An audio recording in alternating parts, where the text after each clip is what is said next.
All right, today we're jumping into a really provocative set of ideas called It Is What It Is, from an author who goes by Coach Bruyn. It's a pretty unflinching and, yeah, at times a brutal look at how reality works. So let's just dive right in. So, the whole philosophy really boils down to this one big question. What if life is a game with a very real set of rules, but nobody ever sat you down and actually taught you how to play? The author basically says, don't worry, I'm going to tell you what those rules are. And where do we start? With the unseen rules of existence. The author's point is pretty simple. You can't expect to win the game of life if you don't even understand the game board itself. This quote gets right to the heart of it. According to the author, the ultimate point of it all isn't your personal happiness or my individual success. The real goal is just for the whole show, the collective, to keep on going. The idea is that life itself wants to survive, and that means we all have to get along, at least enough not to destroy each other. This builds on that idea. Think of existence as one single gigantic interconnected web.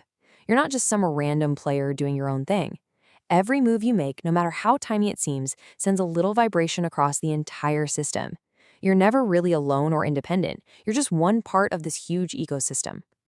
Okay, so if we're all caught up in this giant web, what's it actually like? What's its fundamental nature? What are the basic properties of this reality we're in? And the author's answer is this. The web is defined by a constant dynamic struggle, a push and pull between opposing forces. And get this, these aren't bugs or problems to be solved. They are the system. So let's take pain and pleasure. We spend most of our lives trying to avoid pain, right? Well, the author argues we've got it all backward. Pain isn't the enemy, it's the very thing that makes us grow. And pleasure? It only really means something because we know what pain feels like. Like the book says, fasting makes the meal taste so much better. The bottom line is, without any struggle, comfort is just meaningless. It's the same exact deal with order and chaos. Think about it. Order isn't the default setting of the universe. It takes constant effort, constant work to keep things together. Chaos, well, that's the default. It's the natural tendency for everything to just fall apart. But chaos isn't always the bad guy here. Sometimes it's the wrecking ball you need to tear down something that's become corrupt and broken. And this logic leads us right to good and evil.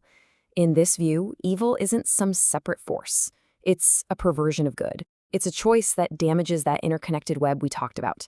And what does it mean to be truly good? Well, it's not about being harmless. The author says it's about being fully capable of doing great harm, of being a monster, but consciously choosing not to be. Okay, so we have this world of competing forces. But how does that actually play out between people in our everyday lives? This brings us to the author's take on power, hierarchies, and how we all interact with each other. The text doesn't pull any punches here. The argument is that hierarchies aren't just some social idea we can choose to get rid of. They're seen as a natural and even necessary part of any group that actually works. From a couple to a whole country, the author claims that for things to function, you need that structure of dominance. Now, this is where the source material gets very specific, and for a lot of people, pretty controversial. It applies this idea of hierarchy directly to male-female relationships. The author states that men are biologically hardwired to be attracted to fertility and submissive behaviors, while women are attracted to strength and assertiveness. The text goes on to argue that when these roles get flipped, the attraction just dies. And that line of thinking leads to one of the book's most startling claims. The author suggests that if you strip away all the social rules around monogamy in what's called an unregulated sexual marketplace, a natural hierarchy just takes over. And in that world, a small fraction of men end up with the vast majority of women. So, all right, if this is the reality we're dealing with, this constant, tough, competitive game, then what's the playbook? If these really are the rules, how does the author suggest you play to survive, and maybe even win? This is where we shift from just describing the world to getting a prescription for how to live in it. It's a pragmatic, and yeah, at times, a pretty ruthless guide for navigating the world that the author has laid out for us. The absolute cornerstone of this whole strategy is delayed gratification. The idea is really simple. You either pay now or you pay later with interest. If you embrace the short-term pain, the discipline, the hard work, you get the long-term rewards. But if you chase the short-term pleasure and comfort, it's like racking up a huge debt that you will have to pay back later, with failure and misery. And this isn't just about personal success. The author uses this famous saying to blow that idea up to the level of whole societies. It frames all of history as a big cycle. The struggle of hard times makes people strong. That strength creates good, easy times. But those easy times, that comfort makes people weak. And that weakness, well, it brings the hard times right back around again. This shows that the tools for survival have to be flexible. Take honesty. It's not treated as some simple moral rule. The idea is, with yourself, you have to be brutally honest. With your closest allies, same thing. But with outsiders, with your enemies, the author says lying is a shield you can use to defend yourself.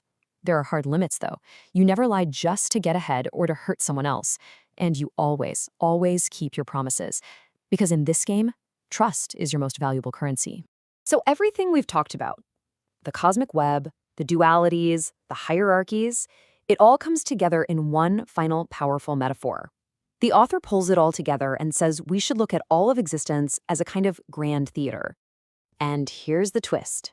The book concludes that the play has already been written. The whole story of life, with all its standard characters, the hero, the villain, the winner, the loser, that script is already finished. These roles, these archetypes, are a permanent part of the system. You can't change the script. And this is the absolute core of the philosophy.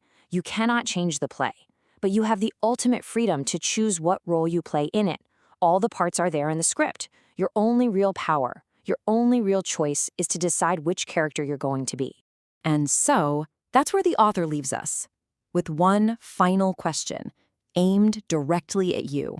If life really is a grand theater, with a script that's already been written, which role are you choosing to play? What character will you become?